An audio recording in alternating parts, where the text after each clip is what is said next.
सभी को एक बार फिर से जय श्री कृष्ण। हमारे चैनल पर सभी श्रोताओं का, दर्शकों का हार्दिक अभिनंदन है। मंत्रों के बारे में बहुत सी चर्चाएं होती रहती है। मंत्र क्या है? तो मंत्र का अपन मतलब जब समझे हैं तो मंत्र का अभिप्राय यही निकल के आएगा कि मन तरंग, यानी कि जो मन की तरंगों से निकले, यानी कि मन के अटैचमेंट से जिस शब्द का हम उच्चारण करते हैं उसको बार बार रिपीट करते हैं तो चेतन हो जाता है, जिसको बोलते हैं शब्द ब्रह्म। शब्द ब्रह्म यानी कि वो शब्द ब्रह्म हो गया। और जब उसको बार बार रिपीट करते हैं तो वो जागृत हो जाता है।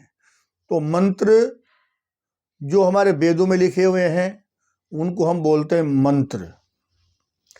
और जो नाम है भगवान का, जैसे राम नाम, राधे राधे, इस तरह की जो चीजें हैं या नाम हैं, इनको हम बोलते हैं महामंत्र। और एक होता है जो गांव की भाषा में उसको जोड़ तोड़ करके गांव के लोग बना लेते हैं, ये फला बीमारी मिटे या फला बिच्छू का जहर उतरे, सांप का जहर उतरे, तो उसको जोड़ के बना लेते हैं। पीछे बाद में उसकी आण लगाते हैं, गोरखनाथ की आण है या इस्माइल जोगी की आण है या शिव जी की आण है या हनुमान जी की आण है, बहुत सारे विधान हैं। तो वो बोले जाते हैं साबर मंत्र। साबर मंत्र अनल सोई सिरजा, जरा न सोते ही कारण गिरजा। हनुमान जी की जब पूंछ में आग लगी तो हनुमान जी ने कौन सा मंत्र बोला? साबर मंत्र। अब वो साबर मंत्र कौन सा हो सकता है? उन्होंने कहा होगा कि अगर ये आग मेरी पूंछ तक आएगी तो राजा राम की, भगवान राम की आण है, आगे मत बढ़ना। नहीं बढ़ी होगी। उन्होंने नाम उन्होंने सिद्ध कर रखा है, क्योंकि हमेशा वो राम नाम बोलते हैं। तो और राम राम जो हम जपते हैं, यह है महामंत्र। महामंत्र में हमें कोई नियम की आवश्यकता नहीं होती। जैसे हम राम राम रट रहे हैं तो राम राम हम भोजन करते समय भी ले सकते हैं, जूते पहने हुए चलते चलते भी राम नाम सुमरणी पे हम जप सकते हैं। सुमरणी होती है 27 मूंगों की, उस पे भी हम राम नाम जप सकते हैं। सोते समय भी, पलंग पे बैठे बैठे भी हम राम राम जप सकते हैं।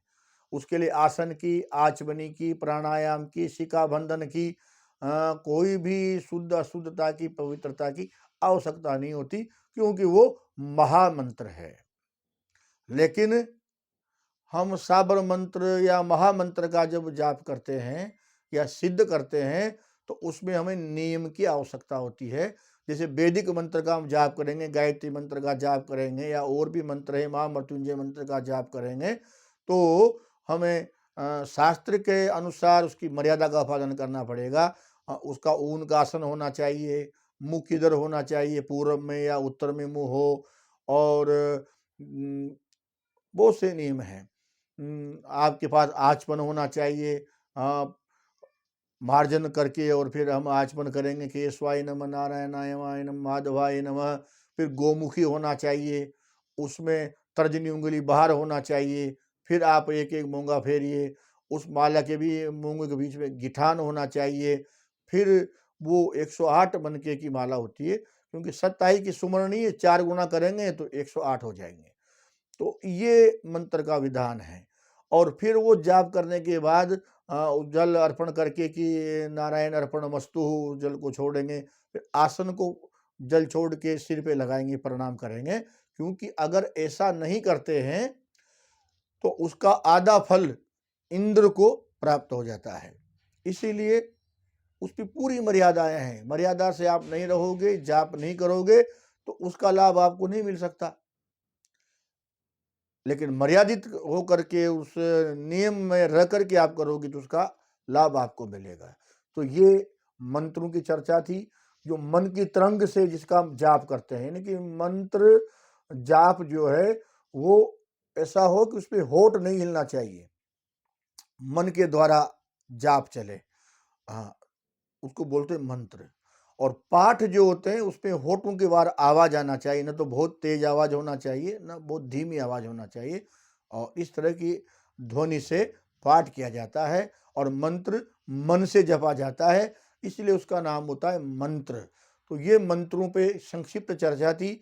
सभी को जय श्री कृष्ण।